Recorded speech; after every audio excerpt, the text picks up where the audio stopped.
জাদুর লেহেঙ্গা ও সাহসী দুই বোন। অনেক দিন আগের কথা, অরণ্যপুর নামের একটি ছোট্ট গ্রাম ছিল। সেই গ্রামে তিশা ও তন্নি দুই বোন তাদের মা বাবার সঙ্গে বসবাস করত। তারা দুই বোন ছিল অনেক বুদ্ধিমতী ও সাহসী। তাদের বাবা দিনমজুর ছিলেন, তাই তাদের সংসারে প্রায় অভাব অনটন দেখা দিত। কিন্তু তারা দুই বোন ছিল অনেক পরিশ্রমী। তখন তিশা আসলো আর বলল, এই তন্নি শোন, আমরা একদিন এমন কিছু করব যাতে মা বাবার আর কষ্ট করতে হবে না।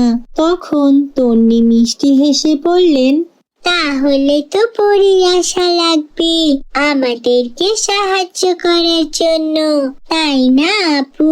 তারপর একদিন তিশা ও তন্নি জঙ্গলের পথে হাঁটছিল। তখন অনেক দূরে তারা শুনতে পেল এক বৃদ্ধার কান্নার শব্দ। এগিয়ে গিয়ে দেখে এক বৃদ্ধা একটি গভীর গর্তে পড়ে গেছেন। তখন তৃষা বলল, দাদি, ভয় পাবেন না, একটু অপেক্ষা করুন, আমরা আপনাকে উঠিয়ে নিব, একদম চিন্তা করবেন না। তারপর তিশা ও তন্নি গাছের ডাল দিয়ে সেই বৃদ্ধাকে গর্ত থেকে উপরে তুলল। তখন বৃদ্ধা বললেন, তোমরা সত্যি অনেক সাহসী, আমি তোমাদের দোয়া করেছি, আজ থেকে তোমাদের জীবনে একটি বিশেষ ঘটনা ঘটবে, কিন্তু মনে রেখো, সততা আর সাহস তোমাদের সব সময় রক্ষা করবে। তারপর পরের দিন রাতে একটি সুন্দর পরী ঝলমলে আলোতে তাদের ঘরে প্রবেশ করলো আর বলল, তোমরা বৃদ্ধাকে উদ্ধার করেছো, তাই আমি তোমাদের উপহার দিতে এসেছি। এই দুটি জাদুর লেহেঙ্গা নাও, যখনই কোনো বিপদে পড়বে তখন এই লেহেঙ্গা তোমাদের রক্ষা করবে। তখন তিশা অবাক হয়ে বলল, কিন্তু আমরা কিভাবে লেহেঙ্গা দিয়ে যে কোনো বিপদ থেকে রক্ষা পাবো?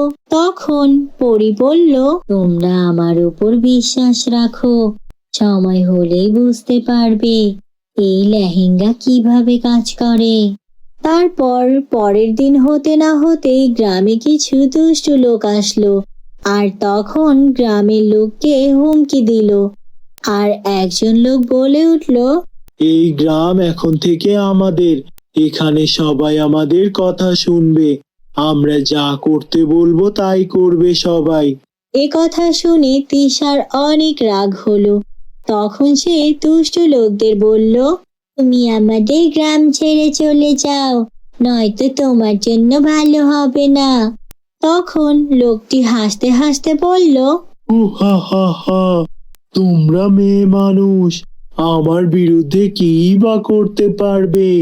তোমরা আমার কিছুই করতে পারবে না, সরে যাও সামনে থেকে, না হলে কিন্তু এর ফল ভালো হবে না। তখন তিশা ও তন্নি জাদুর লেহেঙ্গা পরে মাঠে দাঁড়ালো। তারপর লেহেঙ্গা হাওয়ায় উড়তে শুরু করলো, তার চারপাশে মায়াবী আলো ছড়িয়ে পড়লো। গ্রামে যারা ভয় পেয়েছিল তারাও সাহস ফিরে পেল। তখন ওই দুষ্টু লোকের দল ভয়ে পালিয়ে গেল। তারপর গ্রামের মানুষ আনন্দে নাচতে শুরু করলো। তখন বৃদ্ধা বললেন, শুধু জাদুর লেহেঙ্গার জন্য নয়, তোমরা সত্যিকারের সাহসী হৃদয়ের মেয়ে, আজ তোমাদের জন্যই আমাদের গ্রামের মানুষ সবাই খারাপ মানুষদের হাত থেকে রক্ষা পেল, তোমরা অনেক ভালো মেয়ে। তারপর পরী দূর থেকে দেখলো আর বলল, সত্যিকার সাহস আর সততাই আসল জাদু। তাহলে বলো তো বন্ধুরা, আমাদের গল্পটি তোমাদের কাছে কেমন লেগেছে? যদি ভালো লেগে থাকে তাহলে তোমাদের নাম কমেন্টে লিখে জানাও। আমরা নেক্সট গল্প তোমাদের নাম দিয়ে বানাবো। এরপর থেকে তিশা ও তন্নি গ্রামের মানুষের কাছে প্রেরণার উৎস হয়ে উঠল। তাদের গল্প ছোট বড় সবার মুখে ছড়িয়ে পড়ল। তারপর গ্রামের মানুষও তাদের থেকে শিক্ষা নিয়ে নিজেদের জীবনে সততা ও সাহসের মূল্য বুঝতে পারল। তারপর তিশা ও তন্নি তাদের জাদুর লেহেঙ্গা যত্ন করে রেখে দিল।